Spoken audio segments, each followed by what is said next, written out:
सारे भाइयों ने हाथ जोड़कर राम राम भाई। थम देखने लग रहे सो जबरदस्त हरियाणा और मैं सुथर अपना विक्की बैरागी, ना किसी का दुश्मन है ना किसी का सागी।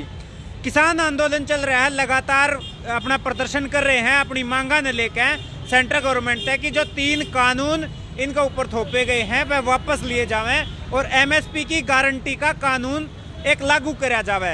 उसने लेकर लगातार दिल्ली के बॉर्डर जाम कर रखे हैं। लेकिन आज इन किसानों ने बॉर्डर छोड़ के बादरगढ़ का सरकारी अस्पताल जाम कर रखा है। बादरगढ़ के सरकारी अस्पताल के शाम यहाँ फिलहाल और इसके शाम ही सैकड़ों की संख्या में पूरे ट्रैक्टर लेके ये पंजाब के हरियाणा के कुछ किसान पूरे बैठे हैं। एक साइड का रोड जाम कर रखा है। इनकी कुछ डिमांड है और डिमांड यह है कि 3 किसान इस आंदोलन में भाई स्वर्ग सिधार गए, शहीद हो गए, तो उनकी कुछ मांग लेके ये उरे बैठे हैं और इनसे बातचीत करांगे। इस साइड ने उरे धरना जमा दिया है इन किसानों ने। उरे ने चूल्हा चढ़ रहा है, लंगर की तैयारियां चल रही हैं और उरे ने ये कुछ किसान हैं, बुजुर्ग हैं, युवा साथी हैं, ये उरे धरने पे बैठे हैं। तो इनसे बात करेंगे कि कुछ डिमांड है इनकी और बहादुरगढ़ के इस अस्पताल के आगे बैठने की क्या कारण है। सत श्री अकाल जी, राम राम। सत श्री अकाल सारी साडी ये लाइफ देखते जिन्ने भी और भैन भाई दे इसमें देख रहे ना और साਰਿਆਂ ਨੂੰ इस माध्यम राही राम राम। राम राम, सत श्री अकाल जी। अपना परिचय दे दो एक बार। बलदेव सिंह संदोहा जी, भारतीय किसान यूनियन एकता सिद्धूपुर, जिला बठिंडा के प्रधान। जिला बठिंडा के प्रधान भारतीय किसान यूनियन के जी। आज बॉर्डर छोड़ के जो उरे अस्पताल के आगे जो डेरा धरना जमाया है, इसकी क्या वजह है? सो असी भावें पिछे बहुत लंबे समय तो पंजाब दे विच अपना जो केंद्र सरकार वालों काले कानून खेती खिलाफ लिआंदे गए ना, लगातार असी अंदोलन कर रहे हैं। सो असी 26 तरीक 27 तरीक दिल्ली कूच नारा दिता सी। उस नारे के तहत असी 24 तरीक को पंजाब दे विचों बड़ी गिनती दे विच किसान दिल्ली नूं जा रहे सी और 25 तरीक नूं सानू जिहड़ा अपना हरियाणे दे विच जिथों असीं एंटर होना सी, उत्थे हरियाणा सरकार ने अपना आदेश दे के पुलिस नूं और बैरियर ला दिए।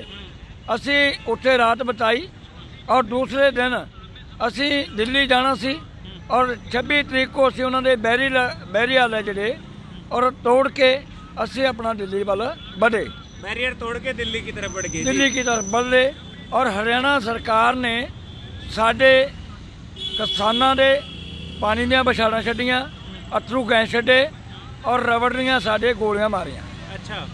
और जिस ट्राली दे विच साडा वीर गज्जन सिंह और ਉਹਦੇ काफ़ी ये पानी ਦੀਆਂ बछाड़ां ਵੱਜੀਆਂ, अथरू गैस आए और ਉਹਨੂੰ ਅਸੀਂ लगातार ਗਾਹਾਂ ਵੱਧਦੇ ਗਏ। अच्छा। ਤਾਂ ਜਦੋਂ ਇੱਥੇ ਜਿੱਥੇ ਅੱਜ ਅਸੀਂ ਬੈਠੇ ਹਾਂ ਬਹਾਦਰਗੜ੍ਹ ਦੇ ਵਿੱਚ, ਇੱਥੇ ਆ ਕੇ ਫਿਰ ਸਾਨੂੰ ਇਦੋਂ ਪਹਿਲਾਂ ਬਹੁਤ ਸਾਰੇ ਸਾਡੀ ਹਰਿਆਣਾ ਸਰਕਾਰ ਨੇ ਸੜਕਾਂ ਦੇ ਵਿੱਚ ਸਾਨੂੰ ਅੜਿੱਕਾ ਸੜਕਾਂ ਖੋਦੀਆਂ। अच्छा। ਟੋਏ ਮਤਲਬ ਸੜਕਾਂ ਦੇ ਵਿੱਚ ਖੋਦੇ ਵੀ ਕਿ ਕਿਸਾਨ ਨਾ ਜਾ ਸਕਣ। ਅਸੀਂ ਆਪਣੇ ਹੱਥਾਂ ਦੇ ਨਾਲ ਉਹ ਹਰਿਆਣਾ ਸਰਕਾਰ ਦੇ JBCਆਂ ਦੇ ਟੋਏ ਖੋਦੇ ਹੋਏ ਆਪਣੇ ਹੱਥਾਂ ਦੇ ਨਾਲ ਸਾਡੇ ਕਿਸਾਨਾਂ ਨੇ ਉਹਨੂੰ बंद करके अपनी ट्रैक्टर ट्रालियां पार करी। बिल्कुल सरदार जी कह रहे हैं कि JCB ने जो रोड पाड़ रखे थे इन्हें रोकन खातर अपने हाथा तय वो खड्डे भर के उस मट्टी तय जब ये अपने ट्रैक्टर ट्राली लेकर आए हैं। तो सरदार जी उरे आज अस्पताल के आगे आने का क्या मकसद है? इतने असी इतने साडा कोई प्रोग्राम नहीं सी, कोई साडी मनसा नहीं। असी दिल्ली नूं जाना सी। हरियाणा सरकार ने फिर सानू इत्थे रोक लिया। अच्छा। और जदों हरियाणा सरकार ने रोक लिया तो असी शांतमई अपना इत्थे बैठ गए। अच्छा। तो जिहड़े साडे पानी दा बछाड़ां दी मार विच आए सी तो किसान 29 तरीक नूं साडा ना जुल्म सहंदा होया, वो 29 तरीक नूं शाम दे 9:15 बजे वो अपना दम तोड़ गया। अच्छा। और जो दम तोड़ गया तो इत्थे हस्पताल दे विच असीं उस किसान नूं भर्ती कराया। अच्छा। तो जो उस किसान नूं भर्ती कराया तो 30 तरीक नूं असीं इत्थे प्रशासन दे नाल गलबात कीती और गलबात कीती तो असीं क्या कि साडा जिहड़ा किसान शहीद होया ਔਰ ਇਸ ਦੀ ਭਰਵਾਈ ਕਰੀ ਜਾਵੇ। ਕਾਲੇ ਕਾਨੂੰਨ ਆ ਜਿਹੜੇ ਵਾਪਸ ਲਏ ਜਾਣ। अच्छा ਤਾਂ ਹਰਿਆਣਾ ਦਾ ਜਿਹੜਾ ਇੱਥੋਂ ਦਾ ਪ੍ਰਸ਼ਾਸਨ ਹੈ ਐਸਡੀਐਮ ਹੈ, ਉਹ ਕਹਿੰਦਾ ਜੀ ਆਪਣੀ ਡਿਮਾਂਡ ਬਤਾਓ। ਔਰ ਅਸੀਂ ਕਿਹਾ ਵੀ ਸਾਡੀ ਆਹ ਡਿਮਾਂਡ ਹੈ, ਇਹ ਡਿਮਾਂਡ ਸਾਡੀ ਸਰਕਾਰ ਤੱਕ ਪਹੁੰਚਾਓ ਤੇ ਕੋਈ ਮਸਲਾ ਹੱਲ ਹੋਏਗਾ। ਉਹ ਕਹਿੰਦੇ ਜੀ ਮੂੰਹ ਜ਼ਬਾਨੀ ਨਹੀਂ, ਕੋਈ ਲਿਖਤੀ ਪੱਤਰ ਦਿਓ। क्या डिमांड रखी है आपने? ਔਰ ਅਸੀਂ ਲਿਖਤੀ ਡਿਮਾਂਡ ਦਿੱਤੀ ਹੈ। ਔਰ ਸਭ ਤੋਂ ਪਹਿਲੀ ਸਾਡੀ ਉਸ ਡਿਮਾਂਡ ਦੇ ਵਿੱਚ ਮੰਗ ਹੈ ਕਿ ਇਹ ਅੰਦੋਲਨ ਦੇ ਵਿੱਚ ਜਿਹੜਾ ਕਿਸਾਨ ਸ਼ਹੀਦ ਹੋਇਆ ਗੱਜਣ ਸਿੰਘ, ਉਸ ਨੂੰ ਸ਼ਹੀਦ ਦਾ ਸਰਕਾਰ ਦਰਜਾ ਦੇਵੇ। अच्छा ਦੂਸਰੀ ਡਿਮਾਂਡ ਹੈ ਸਾਡੀ ਕਿ ਇਸ ਕਿਸਾਨ ਨੂੰ ਰਾਜ ਘਾਟ ਦੇ ਵਿੱਚ ਸੰਸਕਾਰ ਕੀਤਾ ਜਾਵੇ। अच्छा ਤੀਸਰੀ ਡਿਮਾਂਡ ਹੈ ਸਾਡੀ ਕਿ ਜਿਹੜਾ ਉਸ ਪਰਿਵਾਰ ਦੇ ਇੱਕ ਜੀ ਨੂੰ ਨੌਕਰੀ ਦਿੱਤੀ ਜਾਵੇ। अच्छा ਔਰ ਚੌਥੀ ਡਿਮਾਂਡ ਹੈ ਸਾਡੀ ਕਿ ਜਿਹੜੇ ਮਨੁੱਖ ਦੀ ਮੌਤ ਹੋ ਗਈ, ਉਹ ਮਨੁੱਖ ਦੀ ਕੀਮਤ ਕਰੋੜਾਂ ਰੁਪਈਆ ਵੀ ਨਹੀਂ, हाँ बिल्कुल। ਤਾਂ ਸਰਕਾਰ ਉਸ ਪਰਿਵਾਰ ਨੂੰ ਆਰਥਿਕ ਮਦਦ ਦੇਵੇ। जी बिल्कुल, 4 मेन मांगे इनने बताई है। ਮੰਗ ਹੋ ਰਿਹਾ ਹੈ। एक और है। ਪੰਜਵੀਂ ਮੰਗ ਆ ਸਾਡੀ ਕਿ ਜੇਕਰ ਇਹਨਾਂ ਬਿੱਲਾਂ ਨੂੰ ਜੋੜ ਕੇ ਭਾਜਪਾ ਹਰਿਆਣੇ ਦੀ ਸਰਕਾਰ ਕਿਸਾਨਾਂ ਨੂੰ ਸਮਝਾਉਣ ਵਾਸਤੇ ਟਰੈਕਟਰ ਰੈਲੀ ਕੱਢ ਰਹੀ ਹੈ, हाँ ਤਾਂ ਕਿਸਾਨ ਵਿਰੋਧ ਕਰਦੇ ਨੇ, ਤਾਂ ਉਹਨਾਂ ਕਿਸਾਨਾਂ ਦਾ ਵਿਰੋਧ ਕਰਦਿਆਂ ਦਾ ਭਾਜਪਾ ਦੇ ਕਿਸੇ ਵਰਕਰ ਦੀ ਮੌਤ ਹੋ ਜਾਂਦੀ ਹੈ, ਤਾਂ ਜਿਹੜੇ ਵਿਰੋਧ ਕਰਨ ਵਾਲੇ ਕਿਸਾਨ ਆ ਉਹਨਾਂ ਤੇ 302 ਦਾ ਪਰਚਾ ਦਰਜ ਕੀਤਾ ਜਾਂਦਾ ਹੈ। अच्छा ਪਰਚਾ ਦਰਜ ਕੀਤਾ ਹੈ। हाँ ਤਾਂ ਜੇ ਕਿਸਾਨ ਹਰਿਆਣੇ ਦੇ ਵਿੱਚ ਕੋਈ ਅੰਦੋਲਨ ਨਹੀਂ ਕਰ ਰਹੇ, ਦਿੱਲੀ ਨੂੰ ਜਾ ਰਹੇ ਨੇ, ਹਰਿਆਣਾ ਸਰਕਾਰ ਨੇ ਪਾਣੀਆਂ ਵਿਛਾੜਾਂ ਮਾਰੀਆਂ ਔਰ ਸੜਕਾਂ ਦੇ ਵਿੱਚ ਟੋਏ ਖੋਦੇ ਔਰ ਅਥਰੂ ਗੈਸ ਛੱਡੇ, ਇੱਥੋਂ ਤੱਕ ਕਿ ਕਿਸਾਨਾਂ ਦੇ ਮੂਹਰੇ ਮਤਲਬ ਜਾਣੀ ਜਿਹੜੇ ਵੱਡੇ ਵੱਡੇ ਪੱਥਰ ਸਿੱਟੇ ਗਏ, ਤਾਂ ਜਿਸ ਦਾ ਕਰਕੇ ਸਾਡੇ ਕਿਸਾਨ 3 ਸ਼ਹੀਦ ਹੋ ਗਏ ਨੇ। ਤਾਂ ਸਾਡੀ ਪੰਜਵੀਂ ਡਿਮਾਂਡ ਹੈ ਕਿ ਜਿਹੜੇ ਲੋਕਾਂ ਨੇ ਆਦੇਸ਼ ਕੀਤਾ ਕਿ ਬੈਰੀਅਰ ਲਾਓ ਔਰ ਉਹਨਾਂ ਦੇ ਮੁਕੱਦਮਾ 302 ਦਾ ਪਰਚਾ ਦਰਜ ਹੋਣਾ ਚਾਹੀਦਾ ਹੈ। अच्छा ਜਿਹੜੇ ਲੋਕਾਂ ਨੇ ਆਰਡਰ ਕੀਤਾ ਪਾਣੀ ਦੀਆਂ ਵਿਛਾੜਾਂ ਮਾਰੋ, ਉਹਨਾਂ ਲੋਕਾਂ ਤੇ 302 ਦਾ ਪਰਚਾ ਦਰਜ ਹੋਣਾ ਚਾਹੀਦਾ ਹੈ। ਔਰ ਜਿਹੜੇ ਲੋਕਾਂ ਨੇ ਆਪਣਾ ਅਥਰੂ ਗੈਸ ਛੱਡੇ ਨੇ, ਉਹਨਾਂ ਲੋਕਾਂ ਤੇ 302 ਦਾ ਪਰਚਾ ਦਰਜ ਹੋਣਾ। बिल्कुल 5 मांगे सरदार जी ने गिनवाई हैं। 3 जो किसान सवरग सिधार गए हैं, शहीद हो गए हैं इस आंदोलन में, उन खातर पहली मांग तो यह है कि उस किसान का भाई अंतिम संस्कार जो है राजघाट में कराया जावे, किसान तो शहीद का दर्जा दिया जावे, किसान के घर में तो एक नौकरी की वो करी जावे, सरकार पे आर्थिक मदद करी जावे परिवार की। और सबसे लास्ट में जो बात है वो यह है कि भाई किसान जो ये आंदोलन करने आए थे, ये दिल्ली में जाना था इन्हें, हरियाणा में इन्हें कोई लेना देना नहीं था। और हरियाणा सरकार ने जो इतनी अड़चनें इनके रास्ते में लगाई हैं, बैरिकेटर लगाए हैं, खड्डे खोदे हैं, पानी की बुछारार भाई आंसू गैस के गोले, जिनकी वजह से आज 3 किसान नहीं हैं इस दुनिया में, तो उन लोगों ने जिनने आदेश दिए थे, जिनने आंसू गैस के गोले पानी की बुछार चलाई थी, उन सब पे केस दर्ज कराया जावे 302 का। वे सारी मांगन लेकर आए हैं। ये ਇੱਥੇ ਹਸਪਤਾਲ ਵਿੱਚ ਦੇ ਮੂਹਰੇ ਬੈਠਣ ਦਾ ਸਾਡਾ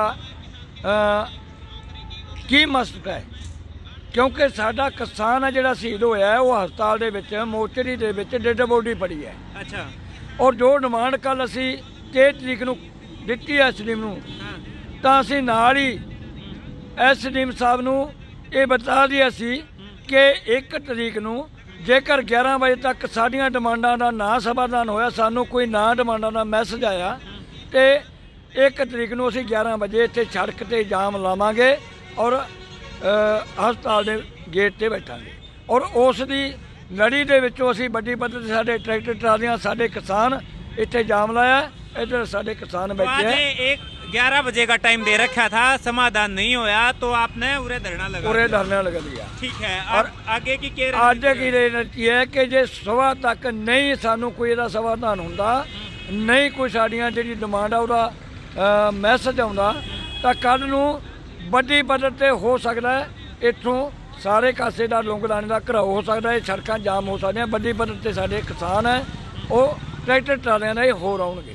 बिल्कुल इनकी इब चेतावनी है प्रशासन तक लगा दो या सरकार तक लगा लो कि इनकी मांग नहीं मानी गई तो सुबह तक अगर का टाइम दिया है, सुबह तक अगर मांग नहीं मानी गई तो ये सड़क जाम हो सके। जो इब एक साइड की चालन लग रही है सुबह तक हो सका है या एक साइड की भी ना चले। सरदार जी सत श्री अकाल, राम राम जी। के कुछ तैयारियां हैं उरे आगे की रणनीति है आंदोलन ने लेके लगातार?